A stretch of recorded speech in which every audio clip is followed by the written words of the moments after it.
በዛሬው ዕለት በዓለም አቀፍ ደረጃ የሚከበረውን የሚዲያ ነጻነት ቀን ምክንያት በማድረግ ባልደረባችን ጋዜጠኛ ሳሙኤል አባተ በኢትዮጵያ ከኢህአዴግ ዘመን አንስቶ እስካሁን ያለውን የሚዲያ ነጻነት ጉዞና ውጣውረድ የዳሰሰ ቃለ መጠይቅ ከእንግዳችን ዶክተር አብዲሳ ዘርአይ ጋር አድርጓል። ዶክተር አብዲሳ ዘርአይን በመጠኑ ለማስተዋወቅ ያክል የመጀመሪያ ዲግሪያቸውን በውጭ ቋንቋዎችና ስነ ጽሁፍ ከአዲስ አበባ ዩኒቨርሲቲ፣ ሁለተኛ ዲግሪያቸውን ደግሞ ከብሪታንያው ዩኒቨርሲቲ ኦፍ ስተርሊንግ በእንግሊዝኛ አግኝተዋል። በተጨማሪም አሜሪካን ሀገር ከሚገኘው ኢስተርን ኢሊዮንስ ዩኒቨርሲቲ ሁለተኛ ዲግሪያቸውን በማስ ኮሚኒኬሽን፣ የዶክትሬት ዲግሪያቸውን ደግሞ ከዩኒቨርሲቲ ኦፍ ኒው ሜክሲኮ አግኝተዋል። እንግዳችን ዶክተር አብዲሳ ዘርአይ አሁን ላይ በአንጋፋው አዲስ አበባ ዩኒቨርሲቲ በጋዜጠኝነትና ተግባቦት የድህረ ምረቃ ትምህርት ክፍል በመምህርነት እያገለገሉ ይገኛሉ። ከመምህርነት ስራቸው ባለፈ ደግሞ በተለያዩ የጥናትና ምርምር ስራዎች እንዲሁም በጋዜጠኝነትና ተግባቦት ዘርፍ በአማካሪነት በማገልገል ላይ ይገኛሉ። የቃለ መጠይቁ የመጀመሪያ ክፍል እንደሚከተለው ተሰናድቷል። አብራችሁን ቆዩ። የበለጠ መረጃ እንዲደርሳችሁ የሪፖርተር ዩቲዩብ ቻናልን ላይክና ሰብስክራይብ ማድረግን አይዘንጉ። አብራችሁን ሁኑ። አመሰግናለሁ ዶክተር አብዲሳ ዘርአይ ለቃለ መጠይቅ ፈቃደኛ ስለሆኑልን እናመሰግናለን። በሪፖርተርስ እንግዲህ የተገናኘነው በዘንድሮው የዓለም የፕሬስ ነጻነት ቀን አስመልክቶ ነውና በተለይ በኢትዮጵያ ነባራዊ ሁኔታዎች ላይ ቆይታ እናደርጋለን። የሚዲያ ነጻነት ማለት ምን ማለት ነው? ከቃሉ ስንነሳ በንድፈ ሐሳባዊ ደረጃ ላይ ከሄድን አንድ ስለ ነጻነት የሚናገር ወይም ስለ ነጻነት ጉዳይ እሳቤ ሶስት መሰረታዊ ነገሮችን ግምት ውስጥ ያስገባ ነው።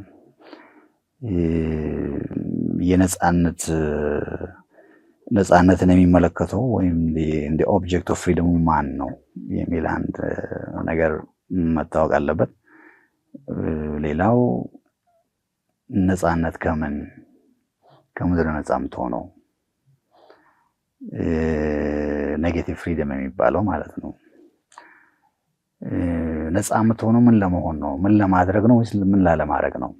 ፖዚቲቭ ፍሪደም የሚባለው እነዚህ ሶስት መሰረታዊ ነገሮች በጣም አስፈላጊ ነገሮች ናቸው ማለት ነው። ስለዚህ ለየትኛው ነጻነት ነገር ስናወራ ወደ ሚዲያ ስንወስደው እንግዲህ የሚዲያ ነጻነት ስንል ነጻ እንዲሆን የምንፈልገው ነገር ሚዲያ የሚለውን ነገር የመጀመሪያው መስፈርት ሚዲያ ነው ማለት ነው። ከማን ነጻ የሚሆነው የሚለው ደግሞ ሁለተኛው ሐሳብ ይሆናል ማለት ነው። ስለዚህ ነጻነት ስንል ከማን ነጻ የሚሆነው አንድ ፓወርፉል የሆነ ስልጣን ያላቸው አቅም ካላቸው በአንድም በሌላ መንገድ ሊያፍኑ መንገዶች ሊያጠቡ ከሚችሉ አካላት ነው። አንድም ስቴት ነው እንግዲህ መንግስት የምንለው፣ ሌላ ደግሞ የኢኮኖሚክ ፓወር ያለውም ሊሆን ይችላል። የኢኮኖሚክ ፓወር ያለው፣ የካልቸራል ፓወር ያለው፣ የባህል በተለያየ መንገድ በባህል ምክንያት አስተሳሰቦች በተለያየ መንገድ አትናገር ልክ አይደለ የሚሉ ነገሮች በርካታ ነገሮች ያው። ስለዚህ እንደነዚህ ካሉ ትላልቅ ተጽዕኖ ሊያደርሱ ከሚችሉት ነፃ ሆኖ በራሱ ማሰብ በራሱ ነፃ ሆኖ መስራት አለበት ከሚለው ነገር የመጣ ነገር ነው። ስለዚህ በአብዛኛው የመንግስት ኃይል ጋር ፖሊሲ አውጪውም የሀገሪቱን የሚመራ በተለያየ መንገድ ሎይም ኮርሲቭ ኢንስቲትዩሽንስን የያዘ ፖሊስንም ሌላውንም ኢንተሊጀንስን የያዘ መንግስት ስለሆነ በተለምዶ እንደው ከመንግስት ነፃ የሚለው ነገር ይባላል እንጂ መንግስት ብቻ አይደለም። ፓወርፉል የሆኑ ክፍሎች ቢዝነስ ክፍል ይሆናል፣ ካልቸራል ግሩፕ ሊሆን ይችላል። የትኛውም ሐሳብ ነፃነትን ከሚያቅብ ኃይል ነው ነፃ መውጣት ነፃነት የሚያስፈልገው። ሶስተኛው ነፃ የምትሆነው ምን ለማድረግ ነው ወይስ ምን ላለማድረግ ነው የሚለው ነገር ነው። ስለዚህ እንግዲህ ስለ ሚዲያ ነፃነት ስናወራ ዲሞክራሲ ጋር አብረን አገናኝተን ነው። ስለ ሚዲያ ነፃነት አውቶሪታሪያን ስርዓት ውስጥ አታወራም። ምክንያቱም አጠቃላይ በስርዓቱ የታፈነ ስለሆነ ስለ ነፃነት አይደለም የምታወራው። ስለዚህ ሚዲያ ነፃነት ዲሞክራሲ ጋር አብረን ተቆራኝቶ የመጣ ነገር ነው። ስለዚህ በአንድ ዲሞክራሲ ውስጥ የህዝብ ጆሮና አይን ሆኖ ማገልገል ያለበት ሚዲያ ነው ተብሎ ማህበረሰቡ ስለሚያስብ የዲሞክራሲ ውሃውን የጠራ ሆኖ እንዲሄድ ለማድረግ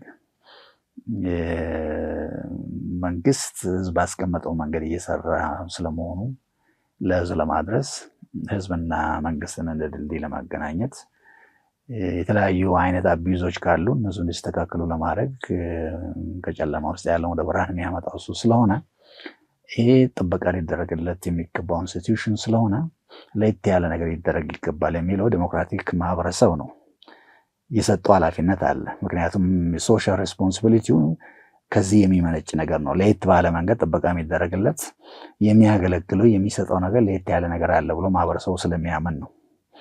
ስለዚህ ይሄን ዴሊቨር ማድረግ አለበት ነው። ነፃ የሆነው ይሄን ለማድረግ እንግዲህ ህዝቡ የሚጠብቀውን ዴሞክራሲን፣ ነፃነትን፣ አካውንታቢሊቲ የምንላቸው ነገሮች በትክክል ይዞ ለመሄድና የተሻለ ስርዓት የተሻለ ማህበረሰብ እንዲገነባ ዜጎች መረጃን በትክክል አግኝተው ትክክለኛ መረጃ ላይ ውሳኔ መወሰን የሚችሉበትን ነገር እንዲያደርጉ ይሄን ስራ እንዲሰሩ ማህበረሰቡ የሰጠው ኃላፊነት ስለሆነ ይሄን ለመስራት ነው እንግዲህ ነፃ የሆንኩ ማለት ነው። ስለዚህ እነዚህ ሶስት ነገሮች አንድ ላይ መጥተው ነው እንግዲህ ስለ ሚዲያ ነፃነት የምናወራው። እንደዛ ነው። በተለምዶ አብዛኛው ነፃነት ስናወራ ኔጌቲቭ ፍሪደሟን ብቻ ነው የምናወራት። በቃ አይደለም ከስቴት ነፃ የመሆን ከተለያየ ጫና ካላቸው ክፍሎ ነፃ የሚለውን እሳቤ ላይ ብቻ ነው እንጂ እነዚህ ሶስት መሰረታዊ ነገሮች ናቸው እንግዲህ ስለ ሚዲያ ነፃነት ስናወራ መረጃን በትክክል የማግኘት በትክክል አጣርቶ የሚገባውን ነገር ከማንም ኪስ ውስጥ ሳይሆን ኢንዲፔንደንትሊ ራሱን አውቶኖመስ በሆነ መንገድ እያሰበ ለማህበረሰቡ የተጣራ መረጃ እያቀረበ ማህበረሰቡ ደግሞ በዚህ መረጃ ላይ ተነስቶ ኢንፎርምድ የሆነ ውሳኔ እንዲወስን ለማድረግ የሚያስችል አስቻይ ኢንቫይሮንመንት እና ማለትም ጭምር ነው። ጥሩ አመሰግናለሁ። የሚዲያ ነፃነት በተለይ ከሀሳብን መግለጽ ከመናገር ነፃነት ጋር የተያያዘ ነውና የመናገር ነፃነት የሆነ አካል የሚሰጠውና የሚከለክለው አይደለም፣ ተፈጥሯዊ መብት ነው የሚባል አርጊመንት አለ። በሌላ በኩል ደግሞ የመናገር ነፃነት ገደብ ያስፈልገዋል ተብሎ የሚታሰብ ነገር አለና የመናገር ነፃነት በተለይ ሀሳብን ከመግለጽ መብት ጋር ተያይዞ ሰዎች መስጠትና መንሳት ይቻላል። መጀመሪያ ሀሳብን በነፃ ፍሪደም ኤክስፕሬሽን የምንለው ነገር በጣም በነፃ የመግለጽ እንትን ተዛማጅነት ቢሆን አንድና አንድ አይደሉም። የፕሬስ ፍሪደም እና እሱ ማለት ነው። የሀሳብ በነፃነት የመግለጽ መብት የተፈጥሯዊ መብት ነው፣ የሂውማን ራይት ነው። የሚዲያ ወይም የፕሬስ ፍሪደም መብት ግን ሂውማን ራይት አይደለም። የተቋማዊ ኢንስቲትዩሽናል ራይት እና ኢንስትሩመንታል ራይት ነው። ምን ማለት ነው? ግለሰብ ጋዜጠኛው ሰው እንደመሆኑ መሰል እንደማንኛውም ተራ ሰው ለሁሉም የተሰጠው ፍሪደም ኦፍ ስፒች የተፈጥሮ ሂውማን ራይት አለው። ግን ስለ ሚዲያ አጠቃላይ ስናወራ የሚዲያ ነፃነት የኢንስቲትዩሽናል መብቱ አንድ ሚዲያው ነው እንደ ተቋም የተሰጠው መብቱ ለሚዲያው ነው። ግን ሚዲያው ዝም ብሎ ራሱ ብቻውን ስለማይሰራ ሚዲያው በጋዜጠኛ ኮንስቲትዩት ስለሚሆን ስራውን የሚሰራ ጋዜጠኛ ስለሆነ ለሚዲያ የተሰጠው መብት ዴሪቬቲቭሊ ወዴት ነው በቀጥታ የሚመጣው? ወደ ጋዜጠኛ ይመጣል። ስለዚህ በዛ መንፈስ ነው እንጂ ኢንስቲትዩሽናል መብት ነው። አንድ እሱ ነው። ሌላው ኢንስትሩመንታል ነው። ኢንስትሩመንታል መብት ማለት ምንድን ነው?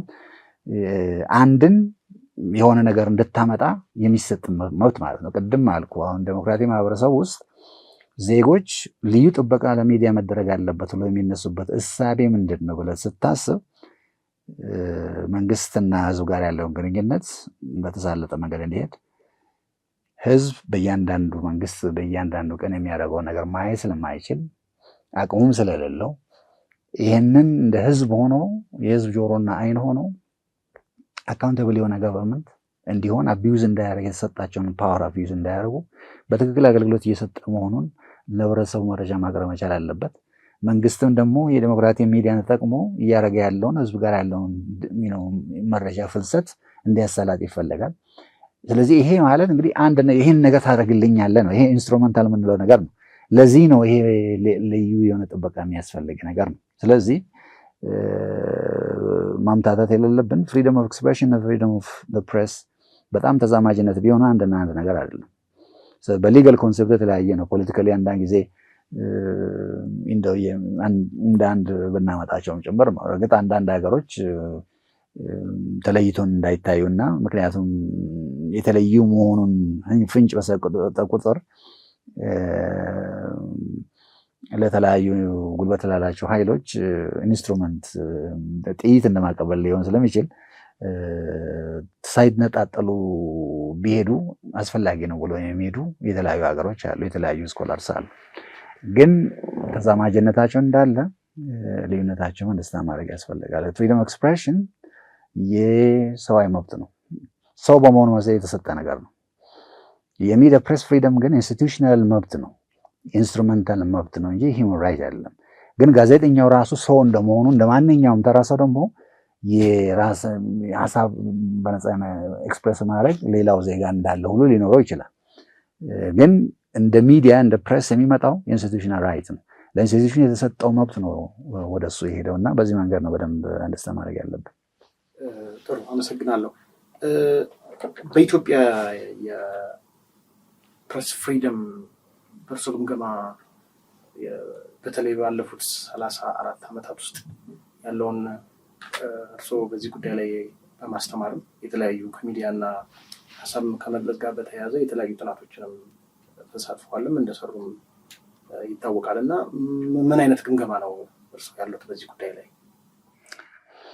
እንግዲህ ኢህአዴግ ሲመጣ ወደ ስልጣን በ83 ወይም 91 መፈረንጆች ከመንግስቱ ኃይለማርያም ከነበረው ስርዓት የተለየ ስርዓት መሆኑን ለተለያየ ማህበረሰብ ክፍል ሲግናል መስጠት መቻል አለበት። እንደ አጋጣሚ ሆኖም ኢህአዴግ ወደ ስልጣን በመጣ ጊዜ የድሮ ሶቪየት ህብረት የተንኮታኮተበትና የሊበራል ካፒታሊስት ማርኬት ዲሞክራሲ ብቸኛው ልዕልና ሀገር ሆኖ አሸናፊ ሆኖ የወጣበት ዘመን ነበር። ስለዚህ ኢህአዴግ ቲፒኤልኤፎች አመጣጣቸውን ኢህአዴግን በአንድም በሌላ መንገድ ኮንስቲትዩት ያደረጉትና የመሩት በተዋናይነት የሚመሩት ክፍሎች ማርክሲስቶች ቢሆኑ ወደ ስልጣን በሚመጡበት ጊዜ የነበሩ የዓለም አቀፍ አሰላለፍ ያንን ይዘው ሊያስቀጥሉ የሚችሉበት ሁኔታ አልነበረም። ስለዚህ የሊበራል ኮንሰፕት ላይ ሰብስክራይብ አድርጎ መሄድ መቻል አለባቸው። ስለዚህ ለንደን በነበረ ስብሰባ ላይ እዚህም ስልጣን አዲስ አበባ እንዲገቡ በተደረገው ውይይቶች ይህን ተቀብለው እንደሚገቡ ስምምነት ተስማምተው ነው የመጡት። ስለዚህ ሊበራሊዝም ተቀብለው አትሊስት በአፍም ቢሆን የልባቸውን ይዘው በአፍም ቢሆን ያን ተቀብለው የመጡበት ነው። ስለዚህ በትራንዚሽናል እንትን ውስጥ ሚዲያን የተመለከተ የሀሳብ ነፃነት የተመለከተ ነገር ለመጀመሪያ ጊዜ የተካተተበት ነበር። በ1980 የኮንስቲቱሽኑ አዶፕት ሲደረግ በ87 ነው አይደለም። በዛኔ በነበረው ኮንስቲቱሽን ውስጥ ደግሞ አርቲኩሌት ተደርጎ የተቀመጠበት ነው። ስለዚህ የዩኒቨርሳል ዲክላሬሽን ኦፍ ሂውማን ራይትስ አርቲክል 48 ላይ የነበረው እንዳለ ከነነፍሱ ተቀርቶ ከኛ ኮንስቲቱሽን ውስጥ የገባበት ሁኔታ ነበር የነበረው። ግን ምንድን ነው ስሪቱ ራሱ ለዚህ አመቺ ስላልነበረ የቲፒኤልኤፍ እና የኢህአዴግ አመጣጥ ራሱ ከዚህ አይነት ጋር አብሮ የሚሄድ ስላልነበረ በተግባር ላይ ሲመጣ ግን ይሄ አይደለም የዋለው የነበረው። አንደኛ አሁን እንዳለው አይነት ቴክኖሎጂ አልነበረም በዛን ጊዜ። ሚዲያዎቹ በጣም ሊሚትድ ናቸው። እነሱም ደግሞ በመንግስት እጅ ያሉ ናቸው። ፕራይቬት ፕሬሶች ማሽሩም አድርገዋል። እነሱም እዚህ ካፒታል ሲቲ ውስጥ አዲስ አበባ ላይ ነው።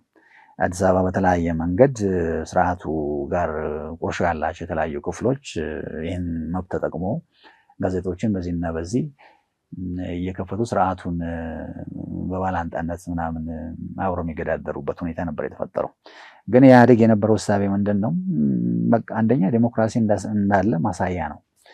ከዛኛው ስርዓት እኛ የተሻለ መሆናችን ማስመሰያ እንደሚተቹ ክፍሎች እያሉ እንኳን የሚያስብለው ልክ እንደ ፖዚቲቭሊ ራሱ አድርጎ የመውሰድ ነገር ስለሆነ ዝም በሏቸው። አንደኛ እዚህ ከተማው ስለሆኑ ኤሊት ቤዝ ነው እንግዲህ ፕሪንት ኖርማል ሚዲያ ኤሊት ነው። የሚያነብ የሚጽፍ የተሻለ ግንዛቤ ያለ ክፍል ኮንሱም የሚያደርገው ነገር ስለሆነ አብዛኛው ሰፊው ማህበረሰብ ጋር የሚደርስ አይደለም። ሬዲዮና ቴሌቪዥን እኛ እጅ ነው ያለው።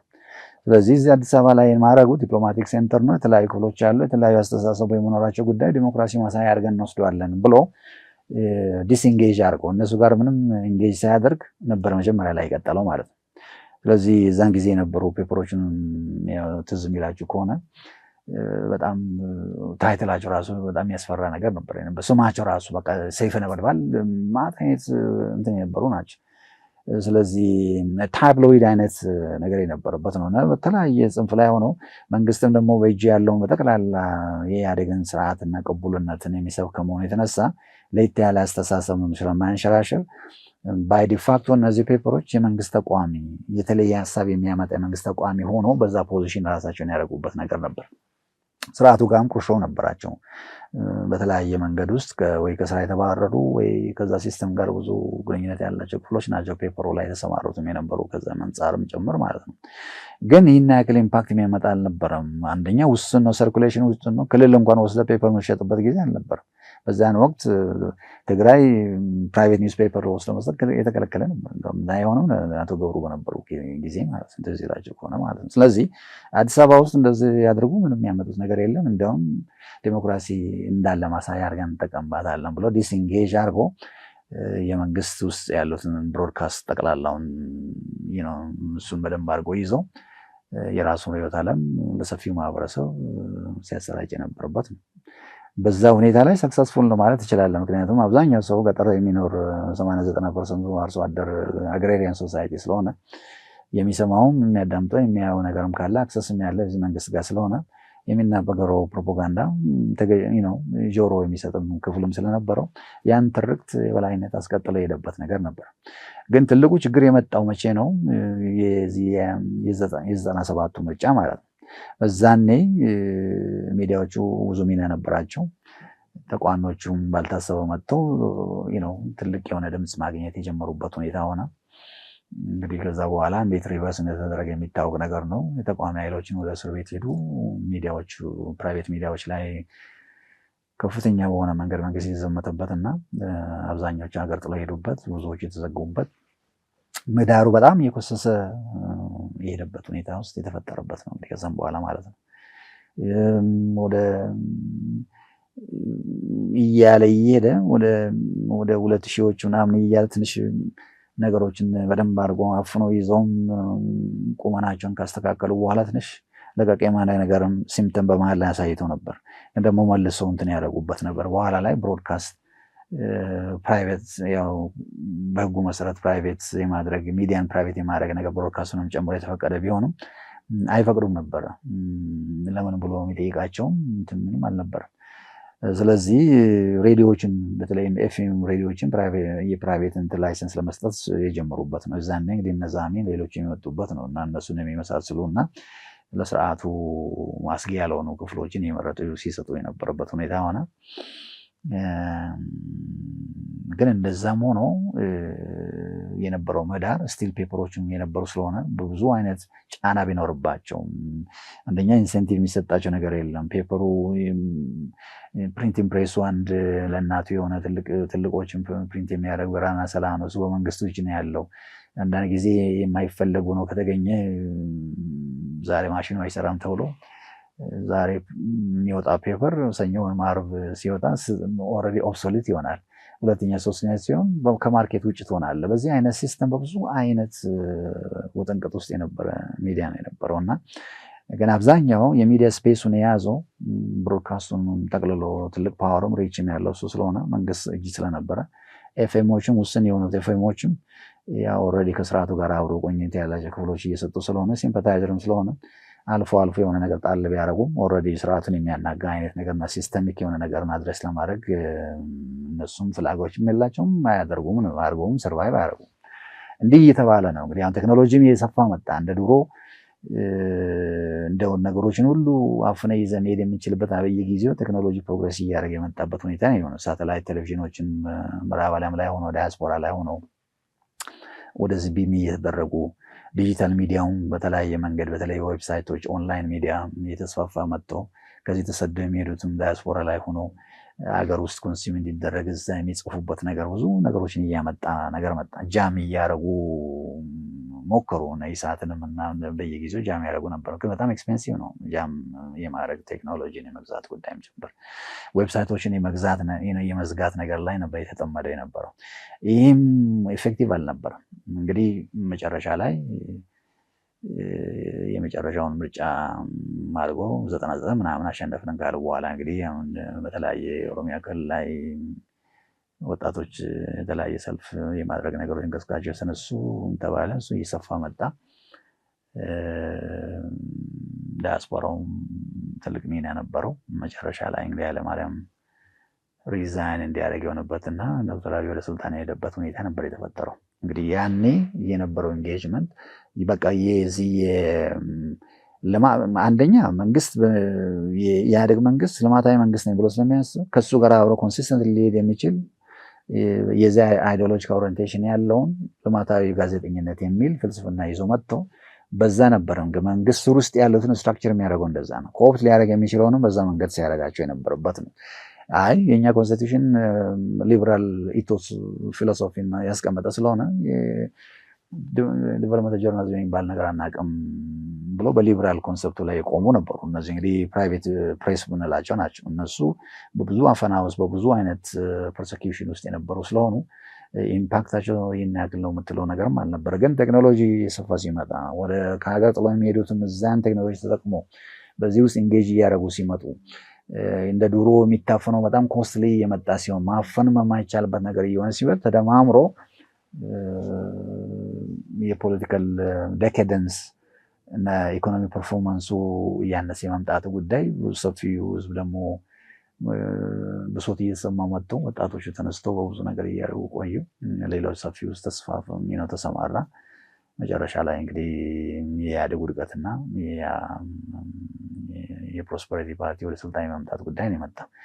እንግዲህ የፕሮስፐሪቲ ፓርቲም ከመጣ በኋላ ቀደም እንዳልነው ነው እንግዲህ ኢህአዴግ ሲመጣ ከመንግስቱ ኃይለማርያም ስርዓት ጋር የተሻልኩ ነኝ ለማለት ሁልጊዜ አንድ አዲስ ስርዓት ሲመጣ የሚያሳየው ሲምተም አለ። ተቀባይነት ለማግኘት ጭምር ነው። አመነበትም አላመነበትም ጭምር ነው።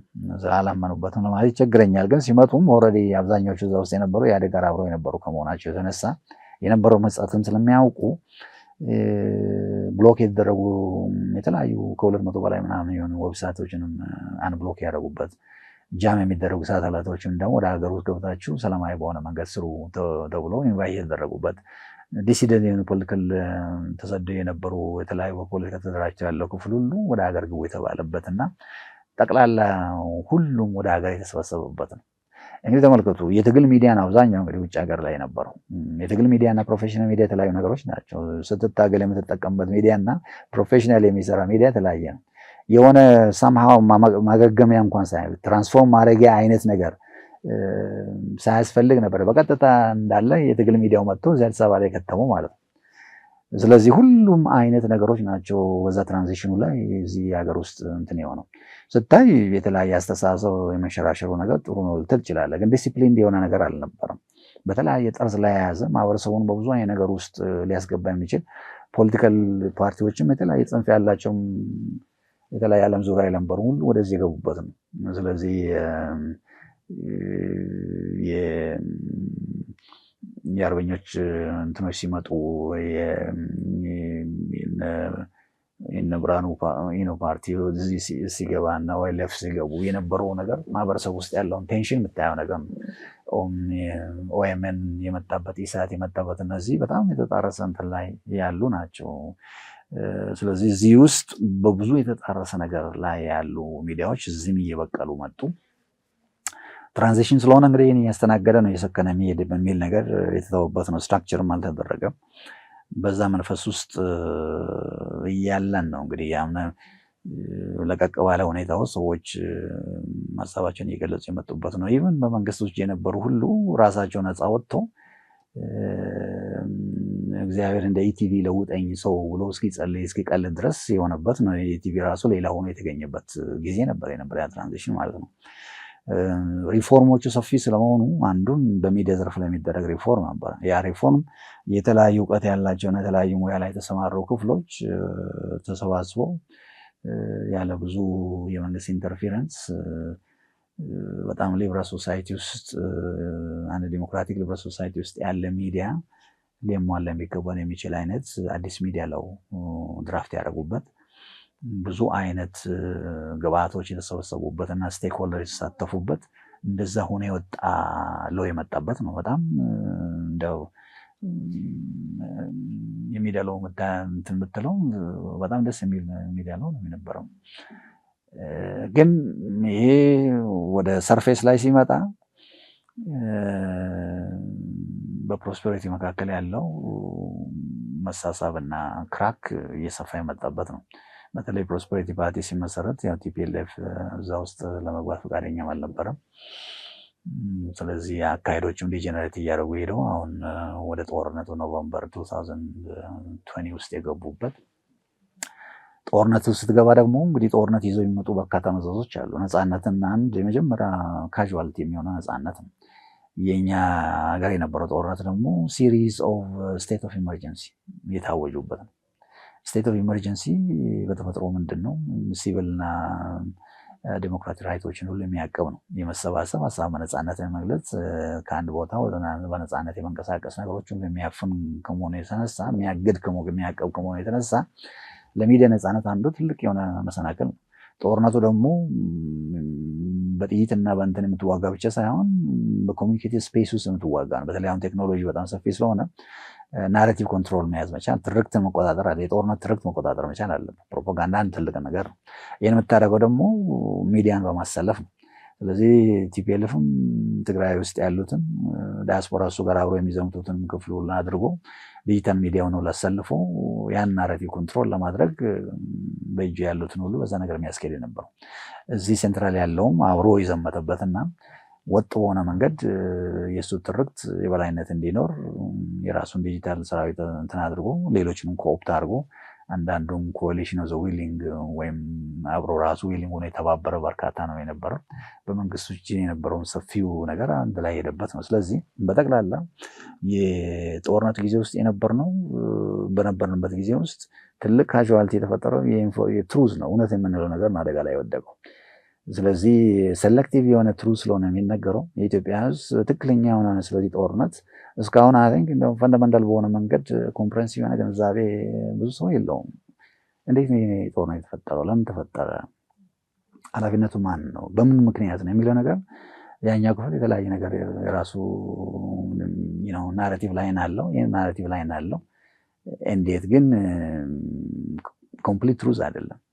ስለዚህ ትልቅ አደጋ ላይ የወጣው ዜጎች ትክክለኛ የሆነ መረጃን የማግኘት መብታቸው ነው አደጋ ውስጥ የወደቀው የነበረ ማለት ነው። ስለዚህ ሚዲያውም ከዚህ ወጣ ብላ የተለያየ ነገር የምትናገር ከሆነ ከማህበረሰቡም ከስርዓቱም ከምን ሁሉ አደጋ ውስጥ ነው የምትገባው። ከጦርነቱ ውስጥ ያለው አንተም ትፈራለህ ራስ በብዙ በአንድ መንገድ ነው። ስለዚህ የሚዲያ ስፔሱ ኦልሞስት ካፕቸርድ በሆነበት ኢንቫይሮንመንት ሚዲያው ካፕቸርድ በሆነበት የተለያዩ አክተርስ ሚዲያውን ካፕቸር ያደረጉበት በተለያየ ጎራ ላይ ያሰልፉ ይህንን ትርክታቸውን ወደ የበላይነት ለማግኘት በሚደረገው ጥረት ውስጥ ፕሮፌሽናል በሆነ መንገድ ትክክለኛ የሆነ መረጃ ለማህበረሰቡ የሚያደርስ ሚዲያ በጣም አደጋ ውስጥ የወደቀበት በአቅምም በሴኪሪቲም በፕሬዘንስ ራሱ ችግር ውስጥ የወደቀበት ነው። አደርጋለሁ ብትል ችግር ውስጥ ራሱ የምትወድቁበት የሆነበት አብዛኛውም ደግሞ በፍላጎትም ራሱ ለዚህ ተገዢ ሆነ አብሮ የዘመተበት ሁኔታ ውስጥ ነበር። ትልቅ የሆነ ክራይሲስ ነው የነበረ ማለት ነው። ስለዚህ የፕሪቶሪያ ፒስ አግሪመንት ከተፈረመ በኋላ ሰሴሽን ኦፍ ሆስቲሊቲ ቆሞ ወደ ሰላም ይመለሳል ከተባለ በኋላ ያለው እንግዲህ በኋላ እንደገና ጦርነቱ ዞሮ የአማራ ክልል ሄዶ ፋኖ ጋር የሚደረገው ግጭት ውስጥ ሸኔ ጋር የነበረውም ኦልሬዲ የቀጠለ ነገር ስለሆነ በተለያዩ ኮንፍሊክት እንትኖች ውስጥ የንበት በኮማንድ ፖስት በተለያዩ አካባቢዎች የሚተዳደሩበት አይነት ነገር ስለሆነ አብዛኛው ፕሌስ በነፃነት ሚዲያዎች ሄለው የምትዘግብበት አይደለም። ከአንዱ ክልል ወደ ሌላ ክልል የሌላ ሰው ሚዲያ ሄዶ ሊዘግብ የሚችልበት ሁኔታ አይደለም። አንተ ራስን ሪስክ መታረቅ በስተቀር ማለት ነው። ስለዚህ ፖላራይዜሽን በጣም እንትን ከመሆኑ የተነሳ የሴኪሪቲ ችግርም ስላለበት ሚዲያዎች በዚህ አይነት አጣብቂኝ ውስጥ ነበር ሲያልፉ የነበረው ማለት። ስለዚህ አሁን ላይ ስንደርስ እንደውም ነገሮቹ ሚዲያ ስፔሱም በዚህ ግጭቱ ምክንያት ስርዓቱም ራሱ ኢንሴኪዩር ከመሆኑ አኳያም ለየት ያለ እንትን የመታገሱ ነገር ትሬሽሆልዱ እያነሰ የመምጣቱ ጉዳይ ስፔሱን ናሮ እያደረገ ብዙዎቹ ወደ እስር ቤት የተጋዙበትና ሀገር ጥለው የሄዱበት ዲጂታል ሚዲያውን ደግሞ በርካታ የሆነ ነገሮችን እንዳወሳሰበ ዲጂታል ሚዲያ ላይ የሚሰራ ሰው ጋዜጠኛ ነው ወይስ አይደለም? ወይ የሚጽፈው ሁሉ ጋዜጠኛ ነው ወይ? የሚናገረው ኮሜንታሪ የሚሰጠው ሁሉ ጋዜጠኛ ነው ወይ የሚል ጥያቄም ይቀርባል። ማነው ጋዜጠኛው? ማነው ኦፒኒየን እና አክቲቪስት የሆነው ማን ነው የሚለውን ለመለየት ያስቸገረበት። በዚህ ምክንያት መንግስትም በተለያየ መንገድ ፒክ እያደረገ የሚያስርበት እና የተለያዩ ዜጎች ሀገር ጥሎ የሚሄዱበት ሁኔታ የተፈጠረው ሚዲያ ውስጥ ያሉት ትክክል አይደለም ብሎ በሚያቀርቡበት ጊዜ እኛ ያሰብነው ጋዜጠኛ በመሆኑ ጋዜጣ በመስራቱ አይደለም ሌላ ነገር በማድረጉ ነው የጋዜጠኛ ነው ወይ የሚል ጥያቄ የሚያነሱበት እና በዚህ አይነት ውዥንብር ውስጥ የሚዲያ ስፔሱ እየቀጨጨ የመጣበትና እንደገና ፋይናንሻል ሰስቴናቢሊቲ ራሱ በእግሩ ቆሞ ሚዲያ ለመሄድ ኢኮኖሚክ ቤዝ ያስፈልገዋል። ጦርነቱ የራሱ ያመጣው በዛ በርካታ ችግር አለ በኢኮኖሚው ላይ ራሱ ማለት ነው። ሚዲያ በዚህ መንገድ ሰስቴን ካላረገ ራሱን በኢኮኖሚ ካልቆመ በስተቀር ኢንዲፔንደንት ነው ሊቀጥል አይችልም። ገንዘብ ይዞ ለመጣ ሰው ሊዘምር ይችላል። ስለዚህ ኦልሬዲ ፕሮፌሽናል እንትኑን ጥሎ ሰርቫይ ለማድረግ ሲል የሌላ ቅጥረኛ ሊሆን የሚችልበት ሰፊ ነው። የኢኮኖሚክ አጣብቀኝ ውስጥ ቴክኖሎጂ ያመጣው አዲስ ሁኔታ ስለተፈጠረ በፊት የነበረው የቢዝነስ ሞዴል እየሰራ አይደለም አሁን በቴክኖሎጂ ምክንያት እና አዲስ ቢዝነስ ሞዴል ይዞ መምጣቱ ራሱ አፕሂል ሆኖ በብዙ አይነት ቴክኖሎጂ ጋር አዳፕት ለማድረግ በሚደረገው ትግል ውስጥ እንደሌላው ሀገር ብዙ በፍጥነት ካቻፕ ያደረገን አልነበረም የኛ ሚዲያ። በዛ አይነት ስትረስ ውስጥ